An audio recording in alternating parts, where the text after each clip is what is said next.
গতকাল বিকেলে রাফসানকে আন্দোলনে দেখে ছাত্রছাত্রীরা খেপে গিয়ে রাফসানের গাড়িতে বাঁশের লাঠি দিয়ে আঘাত করে।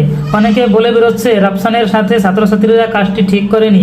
ছাত্রছাত্রীরা ভুলটি বুঝতে পেরে রাফসানকে ক্ষমা করে দেয়। আজকে সকালে রাফসানকে ছাত্রছাত্রীদের সাথে মিছিল করতে দেখা যায়। বিস্তারিত দেখুন ভিডিওতে।